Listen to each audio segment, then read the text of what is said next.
दम तोड़ गई। कई बार ये कहा जाता रहा, फेक न्यूज फैलाई जाती रही कि चीफ जस्टिस काजी फायज ईसा की मुद्दत मुलाजमत में तोसी होने जा रही है, वो कहीं नहीं जा रहे। लेकिन 25 अक्टूबर अब तो फैसले की घड़ी आन पहुंची, उन्हें रिटायर होना है, नए चीफ के नोटिफिकेशन ने जारी होना है। आपको क्या लगता है, क्या मोटिव्स थे ये सारी जो कैंपेन चलती रही उसके पीछे?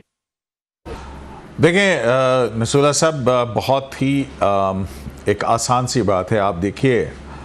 कि जस्टिस काजी फायज ईसा का टेन्योर जैसे ही शुरू होता है बतौर chief justice of Pakistan, full court meeting बुलाई जाती है, फुल कोर्ट बिठाया जाता है और पहला प्रैक्टिस एंड प्रोसीजर जो कि इख्तियारात की तकसीम है चीफ जस्टिस के, उस मुकदमे का फ़ैसला करके और फिर उसके बाद अदालत को आगे बढ़ाया जाता है। लेकिन फिर जब सेंसिटिव मामलात सामने आते हैं जिसमें कि 63A का केस है और जो बाकी मुकदमात हैं, देखिए तो जिसमें मखसूस नशिस्तों का भी केस है, इंतखाबात कराने का भी केस था, जुल्फ़िकार अली भुट्टो का 11 साल पुराना रेफरेंस था।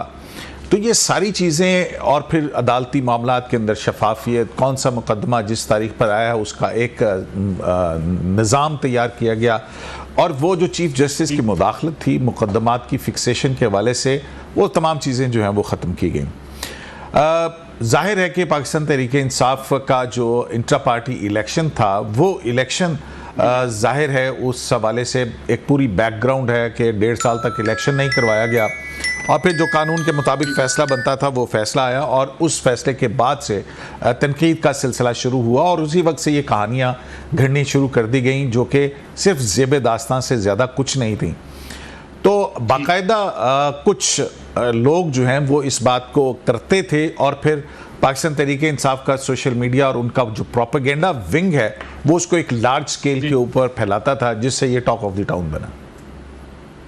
सिद्दीकी साहब, आपने गिलवाई जो इक़दामात, बड़े बड़े फैसले काजी फायज ईसा साहब ने किए, बड़े बोल्ड स्टेप भी लिए उन्होंने, लेकिन सुप्रीम कोर्ट में एक बड़ी डिवीजन हमें नजर आई। जजेस की तकसीम जो है वो जिस तरीके से सामने आई, फैसलों के ऊपर असरअंदाज हुई, ये भी जो इनके दौर का एक हिस्सा रहा है, इसको आप कैसे देखते हैं?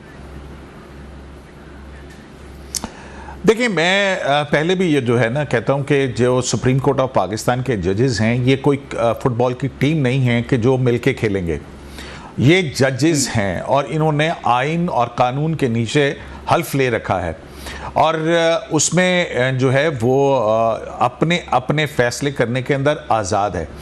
और हमने ये देखा है बड़ी खुल के, सिर्फ यही नहीं, लाइव स्ट्रीमिंग की गई उन मुकदमात की। इससे ज़्यादा ट्रांसपेरेंसी आपको क्या नज़र आएगी कि किस तरह से मुकदमात की समाअत होती है और उसमें किस जज साहब का और क्या फ़ैसला है। रिज़र्व सीट्स का केस आप देखिए, क्या अगर ये मैनिपुलेशन की बात की जाती तो ये मुकदमा मंसूर अली शाह साहब के पास लगता? क्या मंसूर अली शाह साहब के बाद जो है वो फुल कोर्ट बनती? तो बहुत सारी ऐसी चीज़ें, यानी कि इस फुल कोर्ट के अंदर भी कि उस वक्त भी ये तरमीम के एक्सटेंशन होगी तो उस वक्त भी तजवीज़ दी गई कि अगर कोई इस तरह की तरमीम होती है तो उससे मुतासिर या फ़ायदा पहुँचने वाले जो जज साहिबान है उस बेंच का हिस्सा ना हो, जिस पर ये दो फाजिल जज जस्टिस मुनीब और जस्टिस मंसूर अली शाह इख्तलाफ करते हैं, जिसके बाद फुल कोर्ट जो है वो बनाई जाती है। तो वो मुकदमात का फ़ैसला भी आपके सामने है, जज साहिबान की आरा भी सामने है, उसका रिव्यू भी सामने है और 14 सितंबर का फ़ैसला जिस तरह से आया और जिस अंदाज में आया उसके ऊपर भी वो तनकीद होती है। तो ये सिर्फ तनकीद जो है वो सिर्फ काजी फायज ईसा की ज़ात ही के ऊपर क्यों है, ये एक बहुत बड़ा सवाल है। हालांकि हम ये देखते हैं कि काजी फायज ईसा को धमकियाँ देने वाले जो एक मिर्ज़ा इफ्तिखार जो थे उनको ना सिर्फ ज़मानतें दी जाती हैं, FIA उनकी एक तफ्तीश करती तो पता लगता है कि उन साहब ने वो कादियानी से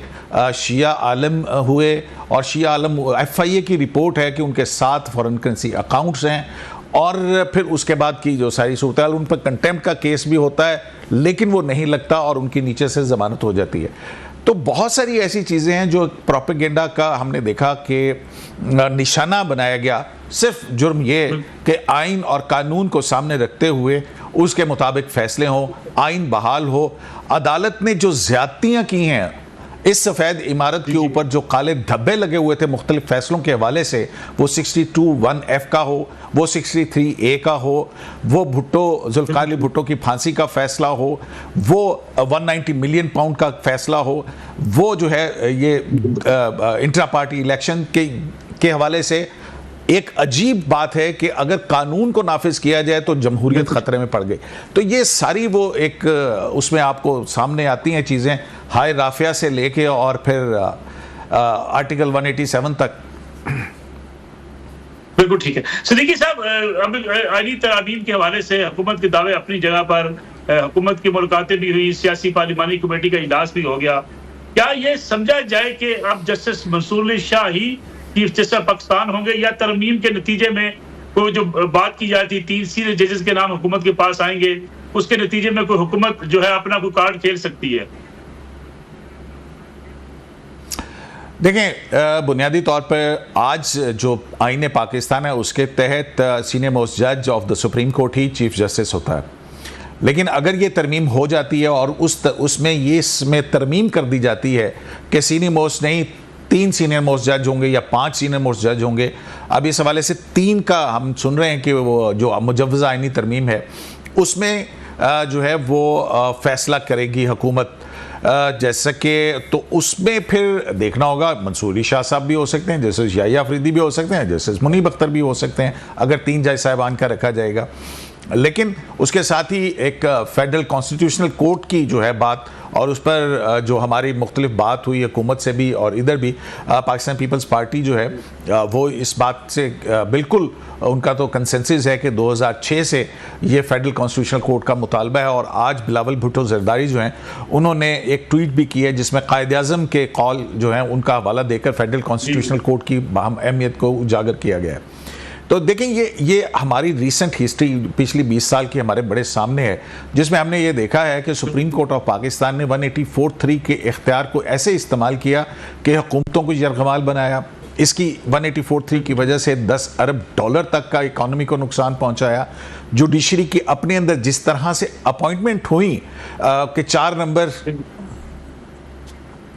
जी तो जिस तरह से 4 नंबर से उठा के जजेस बनाए गए, और ऐसे जजेस जो कि एक तवातुर से चीफ जस्टिस बनेंगे Pakistan, chief justice of Pakistan. तो ये जो सीनियर मोस्ट वाली बात है, इसमें 20 साल पहले ही प्लानिंग शुरू हो जाती है कि कौन से जज को कहाँ फिट करना है और किस वक्त वो कहाँ होगा। तो मेरे ख्याल में ये एक अच्छी तजवीज़ होगी कि एक पैनल ऑफ जजेस जो है उसमें से इंतखाब हो के कौन चीफ जस्टिस होंगे, जैसा कि खुद जुडिशल कमीशन ऑफ पाकिस्तान ने रूल्स दिए हैं कि हाई कोर्ट के चीफ जस्टिस के लिए 3 नाम कंसीडर होंगे और हर जज की असामी के लिए 3 नाम कंसीडर होंगे। सिद्दीकी साहब, अगर आईनी अदालत का क़याम हो जाता है, तरमीम हो जाती है, तो इस बात का इम्कान मौजूद है कि काजी फायज ईसा जो है वो मौजूद रह सकते हैं आईनी अदालत के सरबराह के तौर पर? देखें, ये तो देखने वाली बात होगी कि वो, पहली बात तो ये है कि वो उनको ये ऑफ़र जाए और वो उस ऑफ़र को एक्सेप्ट करें। मेरी इतलात के मुताबिक चीफ जस्टिस काजी फायज ईसा जो हैं वो मेरे ख्याल में रिटायरमेंट के बाद जो है वो अपनी फैमिली के साथ एक तवील अरसे के लिए जो है शायद मुल्क से बाहर जाएंगे, और फिर उसके बाद वो तकरीबन 2-3 महीने के बाद से पाकिस्तान के अंदर वापस आएंगे। अभी ये मुख्तलिफ सोर्सेज से जो है ख़बरें हमें मिल रही हैं। अब पहली बात तो ये है कि पहले नौमन तेल हो फिर राधा नाचेगी, पहले आईनी तरमीम हो। आईनी तरमीम के रास्ते में बहुत सारी रुकावटें हैं। सुप्रीम कोर्ट ऑफ पाकिस्तान का 12 जुलाई का मखसूस नशिस्तों का फैसला है, MNAs की तादाद है, मुख्तलिफ सियासी पार्टियों की तजावीज़ हैं, वो जो मैजिक नंबर है कॉन्स्टिट्यूशनल अमेंडमेंट का वो हो पाता है या नहीं हो पाता है। तो अभी तक तो बहुत सारी ऐसी चीज़ें हैं।